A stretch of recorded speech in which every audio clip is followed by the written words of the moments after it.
Olá, bom dia, boa tarde, boa noite. Eu sou Elaine Michaele de Oliveira Penha, cursista do curso em Educação Especial na Perspectiva Inclusiva ofertado pelo campus UERN. E nesse vídeo eu vou desenvolver uma explicação acerca dos conceitos de educação inclusiva, desenvolvimento humano, o social e o cultural na linguagem e como elas transformam o desenvolvimento humano a partir da linguagem, certo? A linguagem, ela é constituidora do nosso pensamento, ela organiza o nosso pensamento, as nossas funções psicológicas superiores, ela é mediadora à medida que serve como um instrumento de comunicação para que nós possamos aprender com o outro, interagir com o outro em sociedade. E a linguagem, ela também é um instrumento, ela também é um instrumento de comunicação. Ela serve também como um meio de representação social, um meio de representação das coisas. É por meio da linguagem que nós conseguimos internalizar o mundo ao nosso redor, por meio da linguagem que nós conseguimos aprender e interagir, nos comunicar com o outro, mas ela não tem só a função de ser comunicadora. A linguagem, ela tem a função de mediar, de ter essa função de comunicação, mas ela também tem outras funções, como eu já citei aqui, né? Ela atua em diversos campos do nosso psicológico e também no social.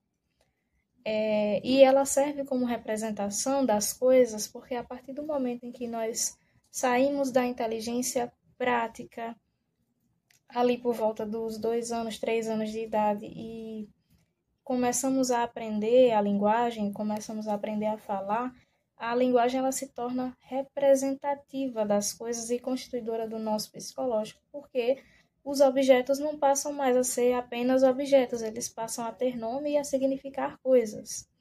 Mentalmente, quando eu falo o nome de um objeto, por exemplo, batom, eu estou falando a palavra, eu estou representando aquele objeto que está em ausência, eu não tenho um batom aqui nesse momento, mas ele me vem à cabeça como imagem mental por causa da comunicação, por causa da linguagem. É interessante que a linguagem ela também tem o significado e o significante, né? Nós dizemos a palavra, ela não é o significado em si, o significado batom não está presente, mas o significante dela nós conseguimos recordar, o objeto que ela está representando. Então, ela também tem essa função de representação dos objetos através do significado das coisas. No campo da linguagem, Bakhtin ele identifica o sinal como forma linguística e o signo com a sua significação num dado contexto enunciativo. Então, enquanto o sinal é simplesmente identificado, o signo tem de ser decodificado ou interpretado. O sinal faz parte do mundo dos objetos, constituindo uma entidade de conteúdo invariável. O signo, ao contrário, faz parte do mundo dos sujeitos, constituindo uma identidade móvel e variável em função do contexto enunciativo. Segundo Bakhtin, né, no texto da função o social e o cultural na obra de Vygotsky, a gente encontra essa referência em Bakhtin acerca da linguagem.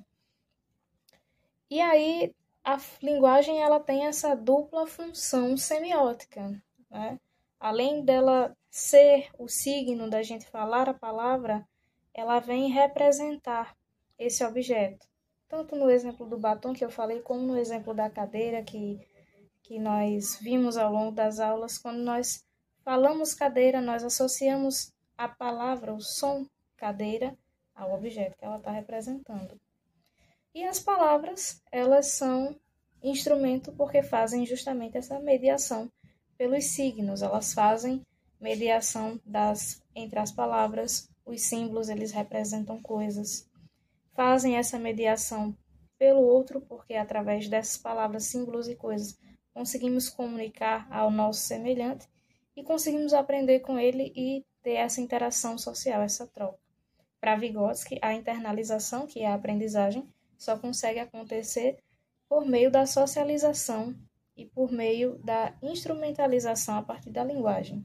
A gente não aprende que batom é batom por causa do objeto, que é o batom. Mas a gente que batom é batom porque alguém nos disse, porque a linguagem já estava socialmente constituída antes de nascermos. E assim se convencionou socialmente que o nome desse objeto se chamará batom. Então, nós aprendemos, internalizamos dessa forma, culturalmente, que isso aqui é batom. Em outra cultura, em outra linguagem, isso aqui pode ter outro nome, porque culturalmente aquela língua é diferente. E aí, quando Vygotsky vai discutindo a aprendizagem, ele chega no conceito espontâneo e no conceito científico, no conceito sistematizado pela escola, no contexto que nós elaboramos socialmente e formulamos um currículo e todo mundo concordou que aquilo ali era importante para a socialização, para a aprendizagem, todo mundo deveria aprender. Então, a linguagem, ela também é um instrumento importante quando a gente sai dos conceitos ingênuos, também que o Paulo Freire cita, para a rigorosidade científica, que é a gente deixar de conhecer as coisas pelo senso comum e cientificamente aprendermos tal conceito, tal palavra. Nós estudarmos aquilo, nós sistematizarmos aquele conhecimento, né? Nós internalizarmos aquilo. A escola tem um papel fundamental nesse processo, porque é um processo educativo e desenvolver conceitos científicos só é possível quando entramos no processo de escolarização. Fora dele, nós temos diversos tipos de educação, mas isso não é processo de escolarização, não é formação de conceito científico. É socialização e aprendizagem para a vida de outras formas. E, por fim, né, a gente tem que discutir a importância da linguagem e do seu acesso, né, para o desenvolvimento das pessoas e principalmente das pessoas com deficiência. Nas escolas, nós enfrentamos desafios diversos de acesso ao estudante e do estudante ter acesso aos conhecimentos científicos por causa da barreira da linguagem, da barreira que às vezes é auditiva, porque a pessoa tem surdez, se caracteriza como pessoa surda, da barreira visual, porque às vezes a pessoa é cega e precisa de recursos auxiliares para conseguir acessar a linguagem e, consequentemente, acessar os conhecimentos científicos, né? Na escola a gente tem um privilégio da linguagem oralizada e da linguagem visual.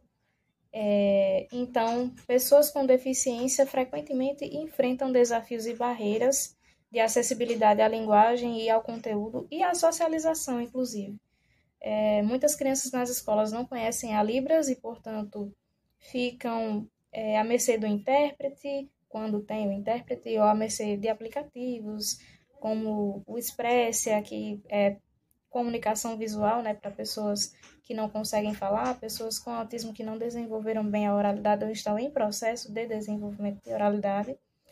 E principalmente barreiras também relacionadas ao neurodesenvolvimento, né? No caso do autismo, as principais barreiras atitudinais de acesso, de comunicação que os professores chamam a atenção é a questão da oralidade. Esses alunos não são oralizados, eles não falam como eu vou acessar esse aluno, como eu vou dar o conhecimento científico, trabalhar isso com eles.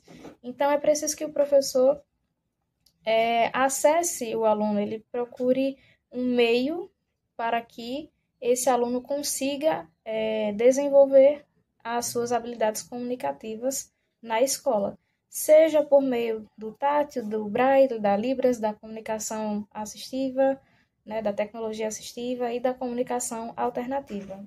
O professor ele precisa encontrar meios para que esse conhecimento seja sistematizado e para que se obtenha uma comunicação com esse aluno. Às vezes, por meio da socialização entre pares, às vezes por meio da docência integrada com o ensino especializado, esse professor de sala regular vai buscar o recurso, né? Ele vai buscar parcerias, ele vai buscar pesquisar sobre as deficiências que estão ali no dia a dia de trabalho, para que ele possa conhecer as potencialidades do aluno que está ali com deficiência, o que esse aluno consegue fazer, e a partir disso ele trabalhar em cima dessa comunicação da melhor forma possível.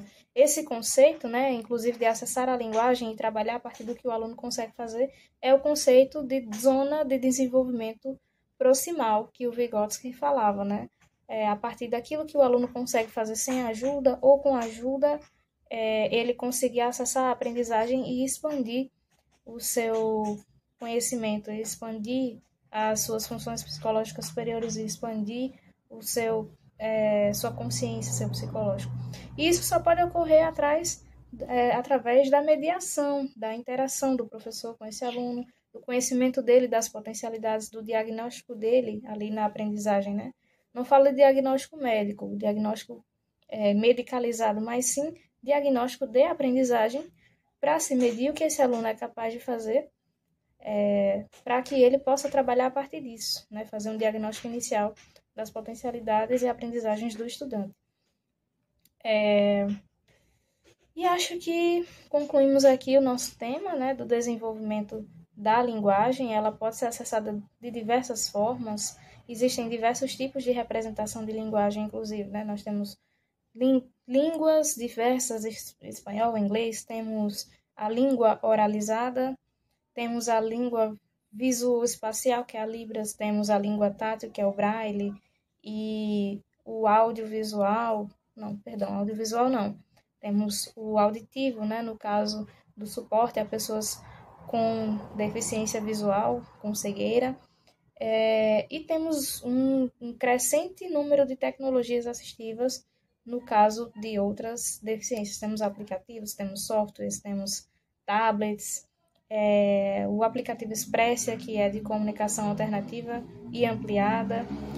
Então, todos esses recursos e pesquisas da comunicação alternativa nos ajudam, enquanto professor, a planejar uma aula, seja por meio de um planejamento individualizado, seja por meio do desenho universal, para que a gente consiga acessar aquele aluno da melhor forma e consiga desenvolver, de fato, uma comunicação, uma linguagem, uma mediação com ele.